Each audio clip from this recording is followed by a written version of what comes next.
हकीम इन्नक लमिनल मुरसलीन अला सिरातिम मुस्तकीम तंज़ीलल अज़ीज़िर रहीम लितुन्ज़िर कौमन मा उन्ज़िर आबाउहुम फहुम गाफिलून लक़द हक़्क़ल क़ौलु अला अक्सरिहिम फहुम ला युमिनून। बिस्मिल्लाहिर्रहमानिर्रहीम। रब्बिश्रह ली सदरी व यस्सिर ली अमरी वहलुल उक़दतम मिन लिसानी यफ़क़हू क़ौली। सूरह यासीन की इब्तिदाई आयत आपने सुनी। कल आपकी खिदमत में अर्ज़ किया था कुरान मजीद का दिल कहा गया इस सूरह को। इस सूरह में कौन सा वाक़या है यह आपकी खिदमत में अर्ज़ करना था, ताकि मैं और आप जब आइंदा किसी भी ऐसी बज़्म में शरीक हो जिसके आगाज़ में सूरह यासीन पढ़ी जा रही हो या बाकी उन्वानात से कोई बज़्म हो रही हो, तो हमें यह मालूम हो कि सूरह यासीन का मतन क्या है, इसमें कहा क्या क्या किया है, या कम से कम इसके एक हिस्से में क्या कहा गया है, ये तो हमें इल्म हो। तो कल तक ये दास्तान कहाँ तक पहुंची थी, कोशिश करेंगे अगर आज इसको इख्तिताम पसीर कर सके कि एक बस्ती है, वहां अल्लाह ताला ने एक नहीं दो नहीं 3 रसूल भेजे हैं। बस्ती वालों ने उन रसूलों की नहीं मानी। पूरी कौम में एक शख्स है और इस लिहाज से वाकया मुनफरिद है कि ये एक शख्स है जो इन रसूलों के साथ खड़ा हो गया है, अपनी कौम वालों के खिलाफ खड़ा हो गया है, और ये एक शख्स चैलेंज कर रहा है रसूलों के साथ मिलकर अपनी पूरी कौम को। रिवायात में आया इस शख्स का नाम है हबीब नज्जार, बढ़ई था। अब आप अगले 10 मिनट में से देखिएगा, अभी आपने ये सारा स्टेटस सुन लिया, कौम, बस्ती, ये शख्स। अब अगले 10 मिनट में मंजरनामा कैसे तब्दील होता है ये आप देखिएगा। फैसला ये हुआ कि अगले दिन उस मकाम पर जाकर ये शख्स जिसका नाम है हबीब नज्जार, ये उस मकाम पर जाकर दावत देंगे जहां कौम के अक्सर लोग जमा होते हैं। वहां आवाम भी होती है, आवाम के साथ उनके पुजारी भी होते हैं, उनके चौधरी भी होते हैं। तो बस अगले दिन हबीब खूब रोशनी चढ़े वहां पर पहुंच गए, खुद पहुंच गए वहां पे। आज से पहले का मंजरनामा क्या होता था, ये 3 रसूल होते थे और कौम एक तरफ होती थी और ये अपनी बात कर रहे होते थे और कौम झुटला रही होती थी। आज एक नया मंजरनामा है, आज इन्हीं 3 रसूलों के साथ इसी कौम का एक फर्द भी खड़ा है, बस एक ही खड़ा है अकेला, लेकिन अकेला है नहीं है, ये अकेला है नहीं असल में।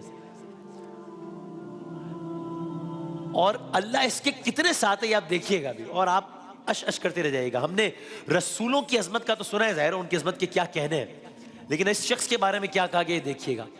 बहरहाल अब दिन चढ़ा है, रसूल खड़े हैं, हबीब नज्जार खड़े हैं, कौम के लोग यहां खड़े हैं। अब ये कौम के लोग इस शख्स की दरिया दिली के तो मुतरफ हैं हबीब नज्जार की, कि अच्छा आदमी है, आदमी बुरा नहीं है, लेकिन इस वजह से इससे नाराज भी है कि ये हमारे अकीदे का आदमी नहीं है, बुत परस्ती नहीं करता, तो बुत परस्ती ना करने की वजह से नाराज भी है। लेकिन ये इस बात का नहीं सोच सकते थे कि बात यहां तक आ जाएगी कि हबीब नज्जार इन अंबिया की हिमायत में आकर खड़ा हो जाएगा। बहरहाल अब ये डायलॉग क्या है ये आप सुनिए कुरान मजीद की जबान में, सूरह यासीन की जबान में। तो मैं सूरह यासीन पढ़ रहा हूं, उसका तर्जुमा पढ़ रहा हूं। अब हबीब नज्जार ने जो कुछ कहा उस कुरान मजीद की सूरह यासीन की आयात में कुछ इस तरह आया, जिसका मैं तर्जुमा आपकी खिदमत में पेश कर देता हूं। और वह तर्जुमा यह है, और शहर के परले इलाके से एक शख्स दौड़ता हुआ आया, हबीब नज्जार की बात हो रही है। उस शख्स ने कहा, ऐ मेरी कौम के लोगों, इन रसूलों का कहना मान लो जो तुमसे कोई उजरत नहीं मांग रहे और ये सही रास्ते पर है। और भला मैं, हबीब नज्जार अपने बारे में कह रहे हैं, भला मैं उस जात की इबादत क्यों ना करूं जिसने मुझे पैदा किया और इसी की तरफ तुम सबको वापस भेजा जाएगा। ये अल्फाज का चुनाव किया हबीब नज्जार ने अपनी कौम को समझाने के लिए। अल्लाह ताला ने क़यामत तक इसको रिकॉर्ड का हिस्सा बना दिया सूरह यासीन में।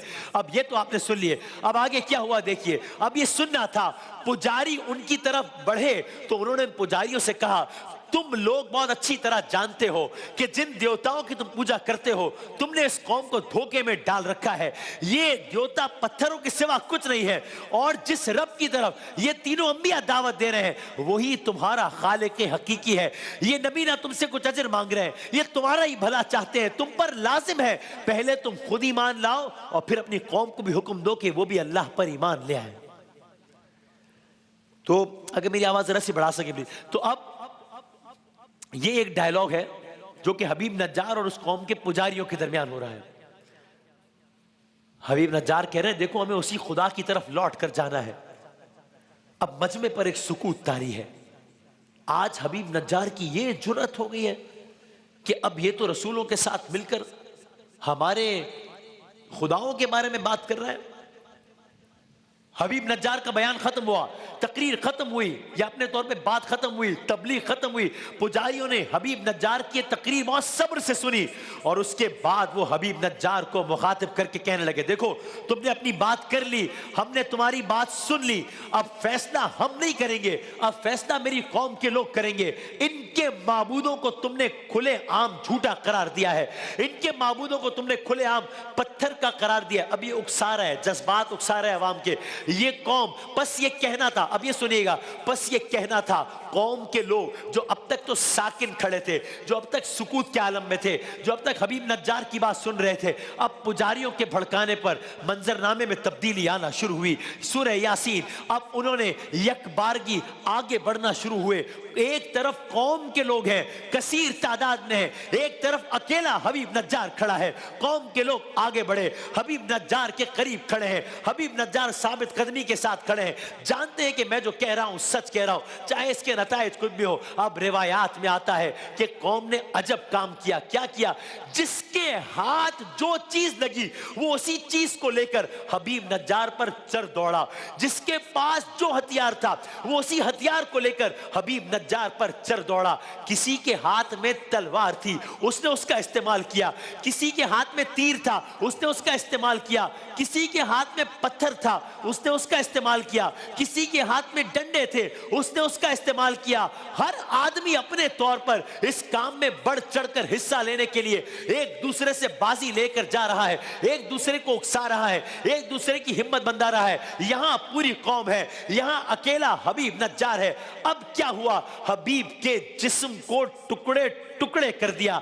मैं आजकल के अल्फाज में कहूं कीमा कीमा कर दिया। लेकिन इसके बावजूद भी वो लोग जिनके पास कोई हथियार ना था, अब उन्होंने अजब काम करना शुरू किया। उन्होंने हबीब नज्जार की लाश को पैरों तले रोंदना शुरू किया। यहां तक कहा गया कि उस पर इस कदर उछले कि आपका पेट फाड़ दिया गया, आते पेट से बाहर निकल आए।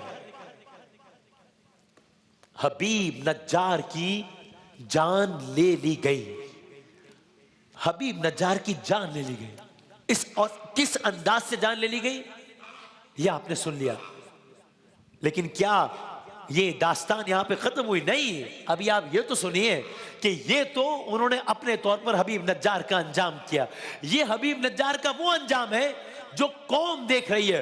अब सुनिए हबीब नज्जार का वो अंजाम जो अल्लाह ताला हमें बता रहा है और सूरह यासीन में अल्लाह ताला ने लिख दिया। अब वो अंजाम देखिए, ये वो अंजाम है जो उस वक्त कौम के लोग नहीं देख रहे थे। अब तक आपने हबीब नज्जार के अंजाम सुना होगा तो हो सकता है आप भी परेशान हुए हो कि इतना अल्लाह का बरगुज़ीदा बंदा और उसके साथ ये हुआ। लेकिन अब सुनिए तो दिल को इत्मीनान भी आएगा और लुत्फ भी आएगा। अब सुनिए अल्लाह ताला का इंतकाम। पहले तो देखिए कि इस कौम ने जो कि अब तक जो है वो पूरे तरीके से गालिब थी हबीब नज्जार पर, पहले आप ये देखिए कि इस कौम के साथ क्या हुआ, फिर देखिएगा कि हबीब नज्जार के साथ क्या हुआ। अल्लाह ताला ने उस कौम के साथ क्या किया? क्या इस कौम के ऊपर नूह अलैहिस्सलाम की कौम की तरह पानी भेजा? नहीं। क्या नूह अलैहिस्सलाम की कौम की तरह तनूर से पानी उबला? नहीं। क्या सालेह अलैहिस्सलाम की कौम की तरह इस कौम पर पत्थर बरसे? नहीं। क्या किसी और नबी की कौम की तरह इस कौम को ज़लज़ले ने तबाह किया? नहीं। क्या किसी और कौम की तरह इस कौम के लोगों के चेहरे काले हो गए? नहीं। क्या इस कौम के चेहरे बंदर जैसे हो गए? नहीं। कोई तूफान आया? नहीं। फिर हुआ क्या? खुद कुरान मजीद के अल्फाज में सुनिए। कुरान मजीद की आयत का तर्जुमा मैं आपकी खिदमत में पेश करता हूं और अब सुनिए इसका तर्जुमा। अगेन सूरह यासीन, कहा उस शख्स के बाद, हबीब नज्जार के बाद, उस शख्स के बाद है, और कुर्बान हो जाए इंसान इन आयत पे, उस शख्स के बाद हमने उसकी कौम पर आसमान से कोई लश्कर नहीं उतारा, कोई लश्कर नहीं भेजा उस कौम को मारने के लिए। और अगला जुमला इससे ज्यादा हिला देने वाला है, हमने उस कौम पर आसमान से कोई लश्कर नहीं उतारा और हमें लश्कर उतारने की जरूरत भी नहीं है। हमें किसी कौम को मार देने के लिए लश्कर उतारने की जरूरत भी नहीं है, यानी गोया पत्थर बरसाने की जरूरत भी नहीं है, जलजले लाने की जरूरत भी नहीं है। आयत का हिस्सा क्या है? हमने लश्कर नहीं उतारा और हमें लश्कर उतारने की जरूरत भी नहीं है। तो फिर हुआ क्या? आयत में ही आगे आया, वो तो बस एक चिंगाड़ थी जिससे वो एकदम बुझ कर रह गए। एक चिंगाड़। गोया अल्लाह ताला ये बता रहा है कि ये जो इतने मगरूर बने फिर रहे थे, इतने इतरा रहे थे, इन सबको एक लम्हे में मारने के लिए हमें कोई बड़ा इंतजाम करने की जरूरत नहीं है। एक, और कहा गया इन कानत इल्ला सैहतुम वाहिदा, एक, बस एक चिंगाड़। ये तो आपने आयत का तर्जुमा सुना, अब जरा तफसील सुन लीजिए क्या हुआ। इस कौम को जब इन्होंने हबीब नज्जार के साथ ये कर दिया, अब इनको एक लम्हे की मोहलत दिए बगैर अल्लाह ताला ने फरिश्ते को हुक्म दिया, जाओ इस शहर के दरवाजे पर खड़े होकर, वहीं से दरवाजे पर खड़े खड़े पूरी कौम को हलाक कर दो।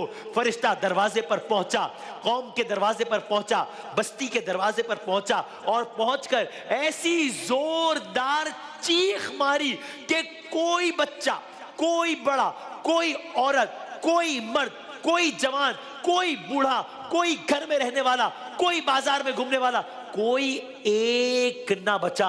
उस शहर के हर जीरू के कान फट गए और जो जहां तक इंतहाई, जो जहां पर था उसी अजियत की हालत में जहन्नुम रसीद हो गया। अल्लाह अकबर। एक चीख, सिर्फ एक चीख। मेरा जी चाहता है कि या इन कानत इल्ला सैहतुम वाहिदा फइज़ा हुम खामिदून, सिर्फ एक चीख थी। अल्फाज तो सुनिए, जिससे वो खत्म हो गए नहीं लिखा, एक चीख थी जिससे वो बुझ गए, खत्म, बुझ गए, मामला खत्म। ये हुआ कौम का अंजाम। लेकिन दास्तान यहां खत्म नहीं हो रही। हबीब नज्जार का अंजाम क्या हुआ सुनिए, आज ही सुनिए। अब उस शख्स का क्या अंजाम हुआ कि हबीब नज्जार के बारे में क्या किया गया, क्या कहा गया। पहले आप आयत सुनिए और उसके बाद तर्जुमा सुनिए। कहा क़ीलत खुलिल जन्ना काला या लैती कौमी यअलमून। इस शख्स की अजमत के क्या कहने हैं कि जिसके बारे में अल्लाह ताला सूरह यासीन में कह रहा है, आखिरकार बस्ती वालों ने उसको कत्ल कर दिया और अल्लाह ताला की तरफ से उससे कहा गया, हबीब नज्जार से कहा गया, क़ीलत खुलिल जन्ना, जन्नत में दाखिल हो जा, जन्नत में दाखिल हो जा। कुरान जिसके जन्नत में जाने की गवाही दे रहा है, कुरान जिसके जन्नत में जाने की खबर दे रहा है, यह है हबीब नज्जार। क्या कहने। और आयत आगे बढ़ती है, आयत आगे बढ़ती है। उसने, हबीब नज्जार ने जन्नत की नेमतें देख कर कहा, हमें तो अब तक ये लग रहा था ना कि इसके साथ कितना बुरा हो गया, इसको किस अंदाज से मार दिया गया, लेकिन उसका असल अंजाम क्या हुआ देखिए कि कुरान इस बारे में कहता है, उसने जन्नत की नेमतें देख कर कहा, काश मेरी कौम को मालूम हो जाए, काश मेरी कौम को पता चल जाए कि मेरे अल्लाह ने किस तरह मेरी बख्शिश की है और किस तरह मुझे बाइज्जत लोगों में शामिल कर लिया है। अल्लाह अकबर। वो कौम है जिसने इनको मारा है, अभी शहीद किया है, लेकिन हबीब नज्जार वहां पर जाकर जन्नत की सारी चीजें देखकर कह रहे हैं कि काश मेरी कौम को मालूम हो जाए कि किस तरीके से अल्लाह ताला ने मुझे इज्जत वालों में शामिल कर दिया है। हाय हाय। बस हुक्म दिया गया, जन्नत के दरवाजे हबीब नज्जार के लिए खोल दिए जाएं, इसलिए कि वो अल्लाह की राह का शहीद है। तो मैं ये भी सोचता हूं कि ये सूरह यासीन की ये दास्तान, हबीब नज्जार अल्लाह की राह का शहीद, एक गोया एक लेसन में मिलता है कि ये एक हबीब नज्जार जो अल्लाह की राह का शहीद है, बज़ाहिर तो ऐसा लग रहा है कि उसका इख्तिताम अजब आलम में हुआ, दर हकीकत उसका अंजाम इस आलम में हुआ। क्या कहने हैं सैयद शुहदा के, क्या कहना है करबला के शहीदों के, बज़ाहिर उनका अंजाम क्या हुआ था, लेकिन दर हकीकत उनका रुतबा क्या होगा। क्या कहने हैं राहे हक में जाने वाले तमाम तर शहीदों के। तो बस वो था कौम का इख्तिताम, ये था हबीब नज्जार का इख्तिताम। और ये है दास्तान सूरह यासीन का इख्तिताम।